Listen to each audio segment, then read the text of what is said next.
કેવા જો guys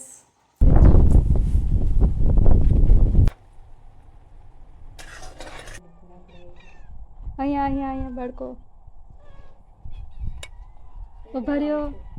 Me close till I get up. Time is barely on our side. Hello everyone, welcome back to our new vlog. કેમ છો તમે બધા? I hope કે તમે બધા મજામાં છો. તો હું પણ એકદમ મજામાં છું.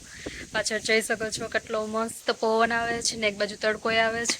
તો જો બહાર કપડાં શીખવા જ ઘડીક વાર અહીંયા ઓશિકા ને એવું બધું તડકો આવે છે. તો આજે 2 દિવસથી તડકો નહોતો આવ્યો ગાઈસ. તો તડકો આવે જ ને કોઈ ભીહોને પાણી કરે છે ને હું અહીં બેઠી જ બહાર. આ તો રસોઈ નથી કરવાની કેમ કે જો આ બીજ રહ્યા છે એટલે સૂકી ભાજી કરશું ને મારે કાલનો બ્લોગ એડિટ કરવાનું બાકી છે એટલે હું એડિટ કરીશ. અને હજી સુધી મારી ચેનલને કોઈ સબસ્ક્રાઈબ ના કરી હોય તો પ્લીઝ જઈને પહેલાં મારી ચેનલને સબસ્ક્રાઈબ કરજો. તો ચાલો આપણે પાછા મળશું થોડીક વાર રહીને. ત્યાં સુધી બાય બાય.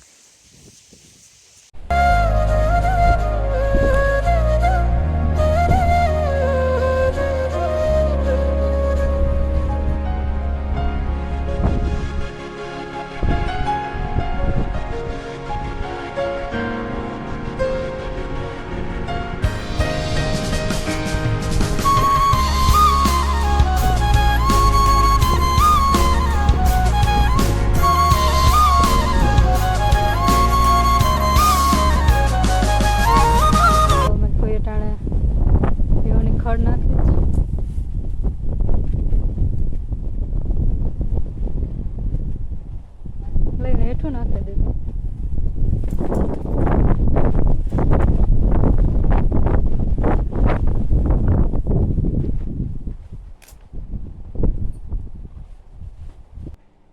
તો આજે કરશું આપણે માંડવી પાક. તો પહેલાં આપણે લઈ લીધી છે ખાંડ,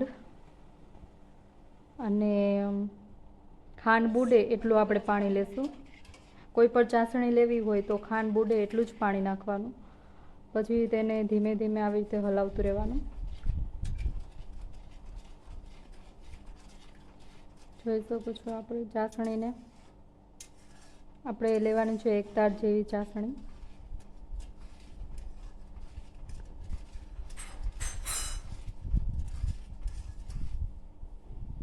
હવે લાગે છે કે આપણી ચાસણી જો એકદમ ઉકળી ગઈ છે. ચાસણી ઉકળી જાય અને ગેસ એકદમ સ્લો કરી નાખવાનો. ને ચાસણી ઉકળી ગઈ છે તો હવે આપણે નાખી દઈશું એમાં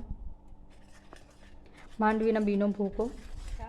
પછી એને ધીમે ધીમે મિક્સ કરતું રહેવાનું. જો આવી રીતે એકદમ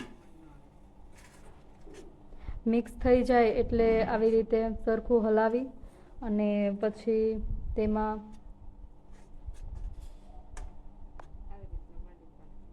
આમાં ઘણા લોકો માંડવી શું કહેવાય ટોપરાનું છીણ ને એવું નાખતા હોય એટલે તમે એ પણ નાખી શકો. પછી આપણે લાસ્ટમાં નાખશું 1 ચમચી ઘી. સરખું આમ હલાવી નાખવાનું પછી પાછું. તો તમે જોઈ શકો છો એકદમ મસ્ત થઈ ગયો છે આપણો માંડવી પાક. 2 ચમચી ઘી નાખવાનું. તો હવે આપણે એને ડીશમાં એકદમ પાથરી દઈશું. ચાલો મસ્ત. તો આ તો આપણો માંડવી પાક.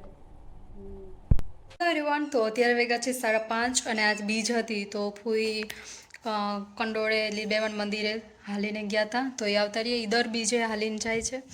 અને રાજુભાઈ દુબઈથી આજે શું મોકલ્યું છે તે આપણે અનબોક્સિંગ કરીશું. તો ચાલો જોઈ લે, લેટ્સ ગો. તો હેલો, તો જોઈએ આપણે પહેલાં તો આપણે ફોન જોશું. હા, દુબઈથી જ મોકલ્યો છે. મામા માટે ફોન મોકલ્યો હતો કેમ કે એને બગડી ગયો હતો. પછી આ સ્ટ્રેટનર મોકલ્યું છે જે મેં ખોલી લીધું છે. અનબોક્સિંગ પહેલાં જ કરી લીધું એવા વેતનું. મારા માટે સ્ટ્રેટનર મોકલ્યું છે, જોઈ શકો છો. પછી સ્ટ્રોબેરી વાળી ચોકલેટ છે.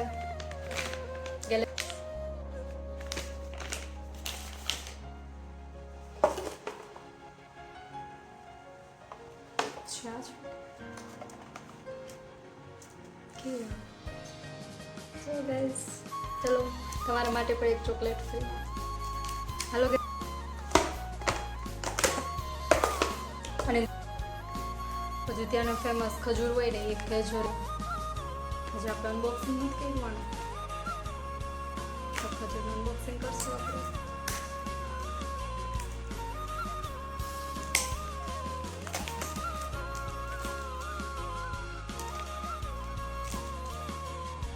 ત્યાંનો ફેમસ ખજૂર છે એ પણ અનબોક્સિંગ થઈ ગયું છે. જોઈ લેજો ગાઈસ. મને બહુ જ ભાવે ગાઈસ છે તો આટલી વસ્તુ હતી. થેન્ક યુ રાજુભાઈ મોકલવા માટે. તો અત્યારે આપણે કરશું ભીંડાનું શાક અને રોટલી. તો ચાલો કરી લઈએ આપણે.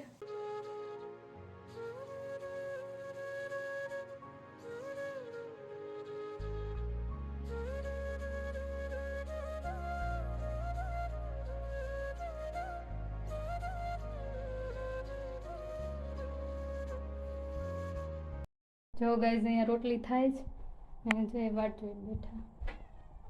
જો બીજા સ્ટુડન્ટ ક્યાં ગયા મારા?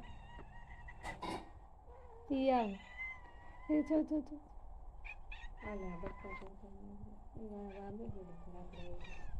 અહીંયા બાળકો ઉભા રહ્યો.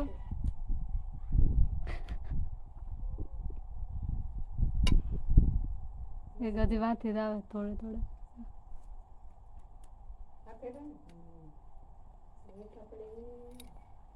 આ વાઇટ કમાઈ છે તો પાછા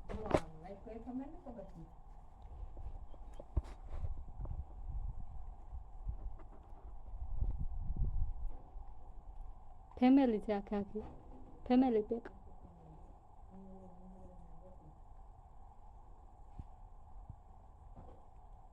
જો ગાઈઝ કેવું છે મારું ફેમિલી પેક. રોટલી કરતા હોય એટલે ત્યાર બેઠા હોય.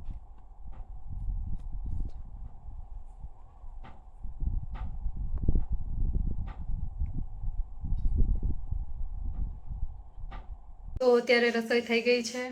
તો આ વિડીયો હું અહીંયા જ પૂરો કરીશ. આઈ હોપ કે તમને આ વિડીયો ગમ્યો હશે. ગમે તો લાઈક શેર અને સબસ્ક્રાઈબ કરજો. તો હવે આપણે મળશું નેક્સ્ટ વિડીયોમાં. ત્યાં સુધી bye bye, C you, take care, જય માતાજી.